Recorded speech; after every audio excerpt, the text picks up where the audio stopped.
কি ব্যাপার, আজকে হরির ছেলের পড়তে আসার কথা ছিল, এখনো এলো না। 6:30 বেজে গেল, কি ব্যাপার? এই তো এসে গেছে। কে, হরি? না স্যার, আমি হরির ছেলে গৌরী। ও এসো, সরি নামটা গন্ডগোল হয়ে গেল। এসো বসো।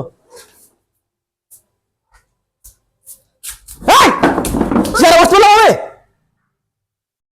নিচে বসো। তুমি কি বাবু সাহেব? তোমাকে চেয়ারে বসতে দেবো আমি? আমি কিসের মাস্টার জানো তুমি? না স্যার। আমি ইংলিশের মাস্টার। আমি কোনো মাথা মোটা ছেলেকে পড়াই না। তোমাকে আমি 3টে প্রশ্ন করব, যদি উত্তর ঠিকঠাক দিতে পারো তারপরে তুমি পড়তে আসবে, নাহলে সোজা বেরিয়ে চলে যাবে। প্রশ্ন করতে পারি আমি? ঠিক আছে স্যার। টিও কি হয়? টিও টু। ঠিক আছে। ডিও? ডু। ওকে। জিও? গু। এই! স্যার কি হলো স্যার? জিও গু হয়? স্যার তাহলে কি হবে? জিও হবে গো? স্যার কেন? টিও টু হচ্ছে, ডিও টু হচ্ছে, জিও গু হবে না তো স্যার কি হবে?